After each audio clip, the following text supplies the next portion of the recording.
जहांगीर मुसलमान राजा था, पर आप देखो राजा होते हुए भी जहांगीर मरा तो अपनी नूरजहां को साथ कहाँ ले जा पाया? ले गया? नहीं ले गया। सिकंदर मरा तो दोनों हाथ खाली बाहर रखवाए अपने जनाजे से, न तख्त ले जा पाया, न ताज ले जा पाया, न हीरे मोती, न रुपया पैसा कुछ ले जा पाया। बादशाह कहलाता था सिकंदर। और स्कूलों में उल्टा पाठ पढ़ाते हैं, सिकंदर महान। कैसी बेवकूफ़ी भरा पाठ पढ़ाते हैं, सिकंदर महान। सिकंदर महान तो सुकरात को क्या कहेंगे? सिकंदर काहे का महान? महत्वाकांक्षी व्यक्ति था, महान नहीं था। तो सिकंदर मरा तो वो भी कुछ नहीं ले जाया पाया। रणजीत सिंह कोहिनूर जीत पाया था, बहादुरी दिखाई थी उसने, पुरुषार्थ उसका प्रबल रहा कि कोहिनूर लाके दिखा दिया, पहना उसने, परंतु मरा तो कोहिनूर यहीं छोड़कर मरा। बहादुरी कोहिनूर पाने में लगाई। पुरुषार्थ है, इसमें कोई ना नहीं, वीरता है, इसमें कोई ना नहीं, पर सच्ची वीरता तो इसमें है कि अपने मन को जीते। सच्ची वीरता इसमें है कि गुरु के कहे अनुसार चल पाए। ये सच्ची बहादुरी है। राम जी की लड़ाई रावण नाम के व्यक्ति से नहीं थी, राम जी की लड़ाई रावणत्व से थी। रावण को तो सहस्त्र बाहु नाम के राजा ने भी हराया था, तो उनकी विजयादशमी कहां मनाते? रावण को सुग्रीव के भाई वाली ने भी हरा दिया था, पर हम उनकी विजयादशमी नहीं मनाते। राम जी ने हराया तो विजयादशमी मनाते। ये कुरुक्षेत्र की भूमि है, यहां श्री कृष्ण ने युद्ध भूमि में अर्जुन को ज्ञान दिया था, और लंका की युद्ध भूमि में राम जी ने विभीषण को ज्ञान दिया था। फर्क इतना है कि यहाँ इस भूमि पर युद्ध शुरू होने के पहले ज्ञान दिया गया था, और लंका में युद्ध भूमि में युद्ध शुरू होने के बाद, काफ़ी समय बाद राम जी ने विभीषण को कुछ बातें बताई, कल्याण की। जब रावण सामने आ गया, राम जी और रावण का आमने सामने युद्ध शुरू होने की तैयारी थी। रावण सामने आ गया रथ पे बैठकर, राम जी खड़े हैं, परंतु राम जी के चरणों में पादुकाएं भी नहीं थी और रथ भी नहीं था, ऐसे ही खड़े हैं।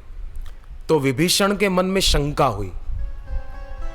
विभीषण ने राम जी को कहा कि प्रभु, आपके पास रथ भी नहीं और पादुकाएं भी नहीं, तो आप युद्ध कैसे जीत पाओगे? तब राम जी ने कहा कि मेरे पास जो रथ है वो किसी के पास नहीं, रावण के पास तो हो ही नहीं सकता, पर सबके पास होना चाहिए विभीषण। कौन सा रथ? राम जी ने कहा, मेरे पास जो रथ है ना विभीषण, वो बाहर से दिखेगा नहीं, पर उस पर अगर कोई बैठ जाए तो 1000 रावण आ जाएं तो भी इस रथ पर जो बैठा है रावण उसको हरा नहीं सकता, बल्कि इस रथ पर बैठने वाले की जीत हो जाएगी, उसकी विजयादशमी हो जाएगी। बोले प्रभु कौन सा रथ है? तब राम जी ने कहा, सुन ध्यान से, सौरज धीरज तेहि रथ चाका, शूरवीरता और धीरज उस रथ के पहिए हैं। व्यक्ति के जीवन में धीरज होनी चाहिए, पर ऐसा नहीं कि सुबह उठना है और उठ नहीं रहे हैं, माँ उठा रही है, भाई उठा रहा है, बहन उठा रही है, पत्नी उठा रही है पति को, पर पति बोलता है धीरज रखो, जरा धीरज रखो। अरे अब धीरज नहीं रखनी, अब जल्दी उठो। बोले नहीं नहीं धीरज रखो, मैं उठ रहा हूँ, मैं उठ रही हूँ, धीरज धीरज धीरज का फल मीठा। वहां धीरज का फल मीठा नहीं है। हाँ कोई कष्ट आया तो बोले जरा धीरज रखो। यहां से आपको जाना हो दिल्ली और आप गए बस स्टैंड पर या रेलवे स्टेशन पर, कहीं गए, भीड़ है, पर आपको कोई बोले धीरज रखो, ट्रेन कहाँ चली जाएगी, धीरज रखो दीदी, धीरज रखो। अरे धीरज नहीं रखना, जल्दी दौड़ के चढ़ो बस में, नहीं तो गाड़ी चली जाएगी, ट्रेन चली जाएगी। प्लेन में जाना हो किसी को दिल्ली से अहमदाबाद, तो बोर्डिंग लेकर बैठे और वो बोर्डिंग शुरू हो जाए, पैसेंजर प्लेन में बैठना शुरू हो जाए। अब ये अकेला बोर्डिंग लेके बैठा है एयर होस्टेस बेचारी घूम रही है यहाँ, उस एयरलाइन की जो होती है काम करने वाली महिलाएं, वो बोले कि भाई जल्दी करो फलाने प्लेन के यात्री। अब ये बोले धीरज रखो बहन जी, धीरज रखो, वहाँ धीरज नहीं चलेगी, वहाँ तो चलना पड़ेगा, धीरज नहीं चलेगी, धीरज धीरज बोलने वाले को चलना पड़ेगा। तो भगवान राम कहते हैं सौरज धीरज तेहि रथ चाका, शूरवीरता और धीरज, सत्यशील दृढ़ ध्वजा पताका। सत्य और शील ये उस रथ की ध्वजा है, माने ये रूपक है, माने व्यक्ति के जीवन में ये होना चाहिए। फिर राम जी ने कहा उस रथ में घोड़े हैं, बल विवेक दम परहित घोड़े, और लगाम उसकी कौन सी है? क्षमा कृपा समता रजु जोरे, माने जीवन में बल होना चाहिए, विवेक होना चाहिए कि बल का उपयोग पत्नी पर नहीं करना है, घर के बच्चों पर नहीं करना है। जरा आओ ना मैदान में कहीं, कोई दुर्जन और दुष्ट के आगे अपने बल दिखाओ, पत्नी पर अपना गुस्सा बरसा रहा है, क्यों? उस बेचारी ने क्या बिगाड़ा? पत्नी पर क्यों गुस्सा करे? जिस घर में सुलक्षणी नारी पर अत्याचार होता है, मारपीट की जाती है, उस घर से लक्ष्मी भाग जाती है कि मुझे रहना ही नहीं इसके घर में। सुलक्षणी नारी लक्ष्मी का रूप है, और उसके साथ ऐसा व्यवहार, ये दुर्भाग्य को आमंत्रण देना है, निर्धनता को आमंत्रण देना है, दरिद्रता को आमंत्रण देना है। इसलिए ध्यान रहे सदा। एक आदमी शराब पी के अपनी पत्नी को खूब मारता पीटता था और गालियां भी देता था गंदी गंदी। तो बेटी थी ना, उसकी जवान बेटी थी, वो देखती थी कि मेरी माँ पर कितना जुल्म हो रहा है, मेरी माँ का कोई कसूर नहीं, फिर भी पिताजी शराब के नशे में मेरी माँ को कितना मारते पीटते हैं। अब बेटी जब एकदम उसकी उम्र हो गई तो उसके लिए लड़का देखने लगे। तो लड़की ने अपने पिताजी को कहा, पिताजी मैं शादी नहीं करूँगी। बोले क्यों नहीं करेगी? बोले माँ की शादी हुई आपसे और आप इतना शराब पीकर माँ को मारते पीटते हैं, कल को मेरी जिससे शादी और वो भी शराब पीकर मेरे को मारे पीटे, इससे तो मुझे शादी नहीं करनी है पिताजी। बाप को बेटी की बात इतनी चुभ गई, असर कर गई कि बाप ने उसी दिन से शराब पीना ही छोड़ दिया और अपनी पत्नी के साथ मारपीट करना बंद कर दिया। बेटी ने बाप को सुधार दिया खाली इतना कहकर। तो व्यक्ति के जीवन में होना चाहिए बल विवेक दम परहित। दूसरों का भला कैसे? वो चिड़िया पक्षी आग की लपटें ऊंची उठ रही और उस पर पानी डाल रहे हैं। जैसे यहां ये आयोजन हुआ तो जो अभी पंडाल में कई साधक साधिकाएं सेवा कर रहे हैं, कई भंडारे में कर रहे हैं, कई आवास पर कर रहे हैं, कई पार्किंग विभाग में कर रहे हैं, तो जरूर नहीं है उनमें से सबने कोई इस आयोजन में 20,000 25,000 30,000 इसमें दिया होगा। नहीं, हो सकता है उन सेवकों में से किसी ने कुछ भी न दिया हो, पर अपनी सेवा तो दे रहे हैं, है ना? सेवा दे रहे हैं तो उनका अंतरात्मा उनको धन्यवाद दे रहा है कि चलो अपने से कुछ तो सेवा हो गई। बिछाने की सेवा हो गई, किसी को बिठाने की सेवा हो गई, भंडारे में रसोई घर में रोटी बनाने की सेवा हो गई, भोजन पिरोसने की सेवा हो गई, सेवा तो हो गई। तो परहित कैसे भी अपने से थोड़ा थोड़ा होता रहे। युवा धन सुरक्षा पुस्तक एक लड़के ने अपने दोस्त को दी बॉम्बे में, तो उस लड़के का जीवन बदल गया। पहले फेरी करके रुपया कमाता था, अब उसकी 5 दुकानें हो गई। एक पुस्तक युवा धन पढ़ने से 5 दुकानें हैं उसकी। और कुंभलगढ़ राजस्थान का रहने वाला है वो। वहाँ समिति वाले आश्रम बना रहे थे, तो वो लड़का सोहन सिंह उसका नाम, फेरी करता था। 10 लाख रुपया वहाँ की समिति को डोनेशन दे के आया कि मेरी तरफ से आश्रम में लगाना, मैं और भी सेवा करूँगा, मुझे आदेश करना। मैं तो फेरी करके कमाता था, आज बापू की कृपा से मैं इतना ऊंचा उठा, मेरी 5 दुकानें हो गई। नागपुर के पास लाखणी है महाराष्ट्र में, वहाँ से एक पति पत्नी आए, मुझे बताया उन्होंने, कई बार मिलते रहते हैं। एक बार उन्होंने बताया कि हम जब दीक्षा लेने आए थे तब किराए के पैसे भी नहीं थे, किसी से उधार मांग कर लाए थे, ऐसी गरीबी थी। सोचा था बापू से बात होगी तो कहेंगे कि बापू हमारे घर में बड़ी तकलीफ़ है, गरीब है हम लोग, पैसा नहीं है। परंतु भीड़ इतनी थी कि बात होने का तो सवाल ही नहीं।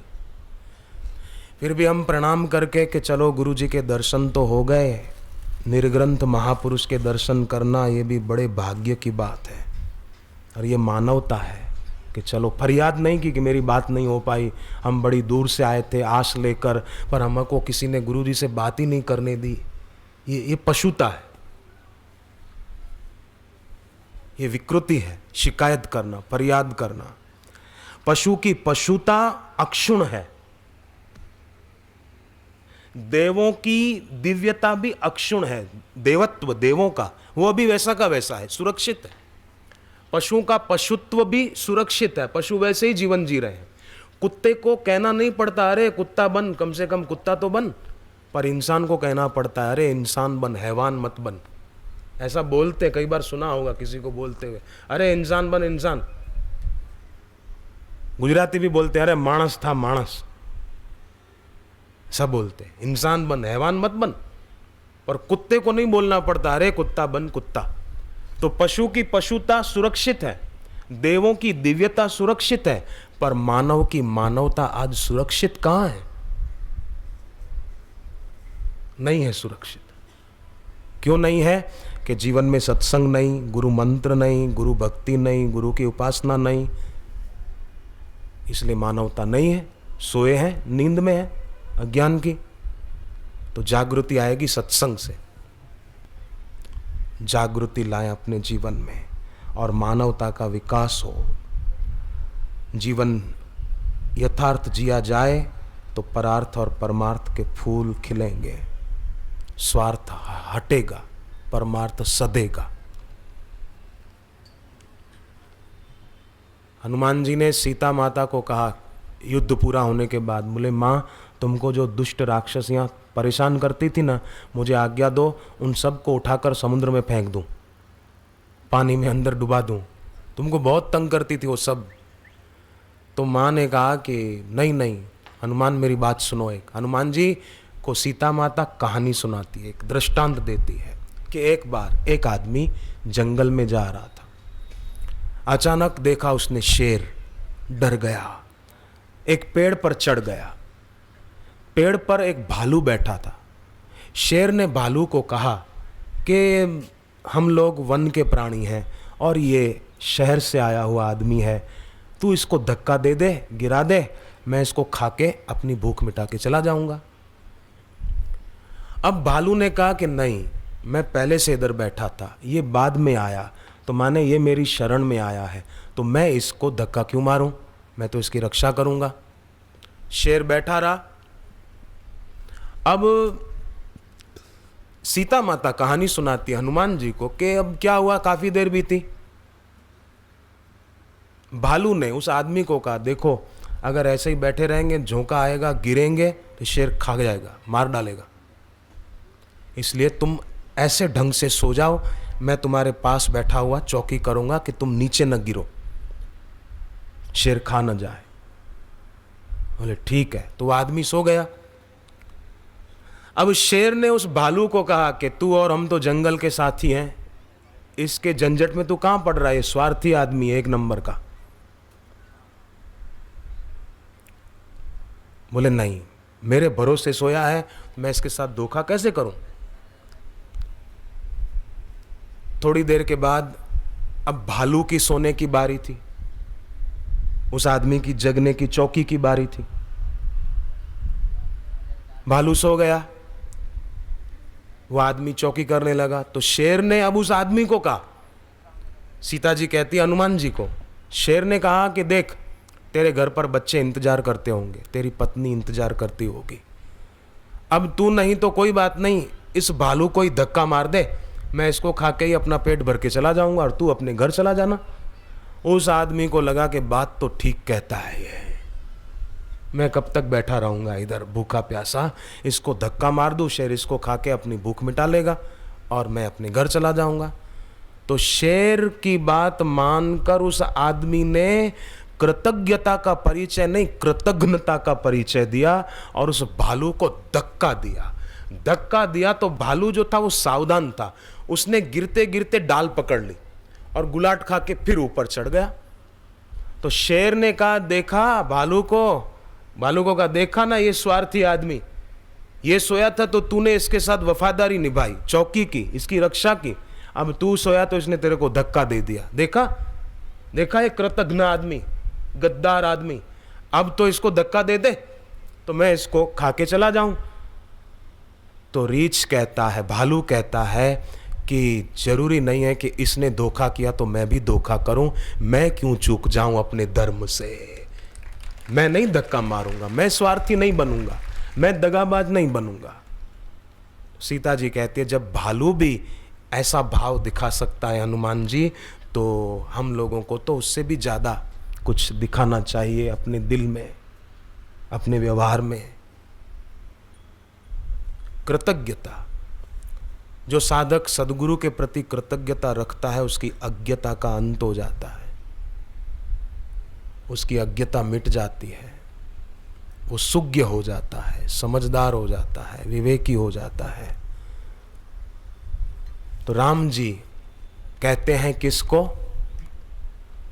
विभीषण जी को कहते हैं, बल विवेक दम परहित घोड़े, क्षमा कृपा समता रजू जोरे। जीवन में एक क्षमा का गुण भी हो, किसी से भूल हो गई तो ठीक है, चल भाई, हो गई तो हो गई, समता रजू जोरे।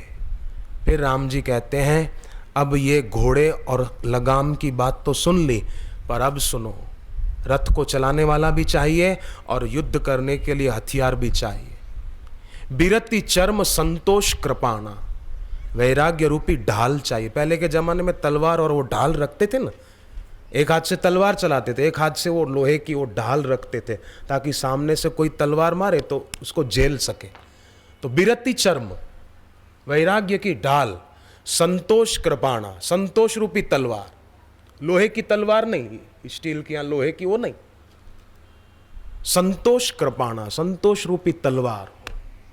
बाकी दुनिया के भोग मुझे मिले, मुझे पैसा मिले, ये तो ऐसा है, मुझे मजा आएगा तभी, ये तो ऐसा है कि तलवार की धार पर, तीर की नोक पर जरा सा शहद लगा के उसको चाटने की इच्छा करना।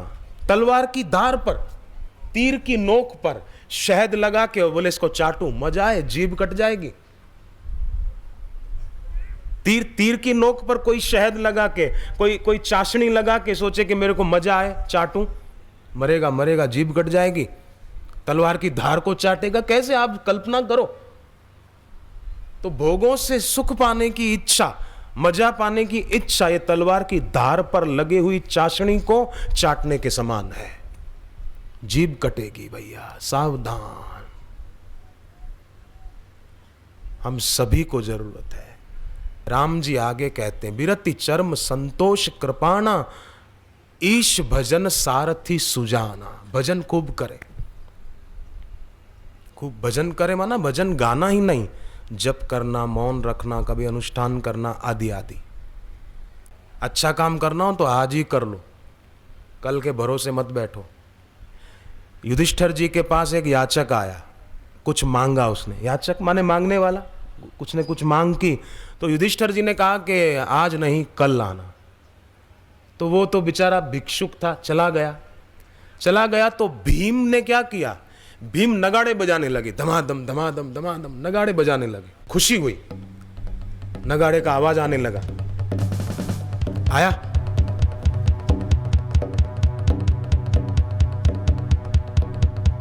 तो युधिष्ठिर ने आवाज सुनी, आए भीम के पास। भीम किस खुशी में नगाड़े बजा रहे? अरे बोले बहुत बड़ी खुशी की बात है। भीम और जोर से बजाने लगा। तो बताओ तो सही, काय के नगाड़े हैं? बोले अरे बहुत खुशी की बात है, और जोर से बजाए। फिर बंद किया।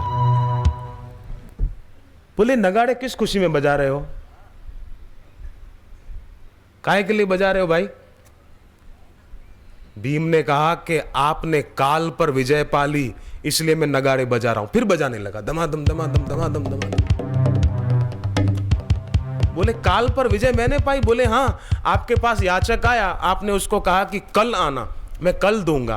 तो लगता है आपने काल पर विजय पा ली ना, नहीं तो अच्छा काम तो आज ही कर देना चाहिए। काल करे सो आज कर, आज है तेरे हाथ, काल काल तू क्या करे, तेरा काल काल के हाथ, आज कर लेना चाहिए। अपना मित्र वो है जो अशुभ को स्थगित कर दे, और अपना शत्रु वो है जो शुभ को स्थगित कर दे। वो अपना दुश्मन है, शुभ को स्थगित कर रहा है। बोले मैं कल करूंगा, नहीं नहीं, आपने तो उसको बोला ना भैया कि कल हम ये वस्तु देंगे, काल को जीत लिया, इसलिए मैं नगाड़े बजा रहा हूं। युधिष्ठिर जी को अपनी भूल समझ में आ गई और उसी दिन उसको बुलवाया और उसको जो देना था वो दे दिया। तो इस प्रसंग से हम उसको ये प्रेरणा लेनी है कि कोई भी अच्छा काम करने का विचार है तो तुरंत कर दे, बाद में करेंगे देखा जाएगा, नहीं नहीं नहीं। भविष्य की मृग मरीचिका वर्तमान की शांति को भंग कर देती है।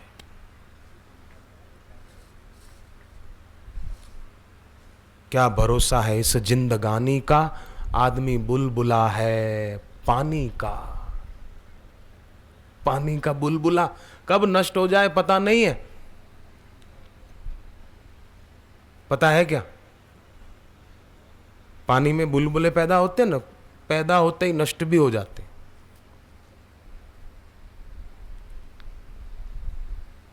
इसलिए काल करे सो आज कर, वर्तमान की उपेक्षा करके भविष्य में जीना ये बड़ी नासमझी है, नासमझी। वर्तमान का सदुपयोग नहीं किया तो भविष्य बिगड़ेगा। हमारा सौभाग्य है कि वर्तमान का सदुपयोग हो रहा है। हमारा कोई पूर्व का पुण्य जोरदार उदय हुआ है जो ऐसा अवसर मिल पाया है।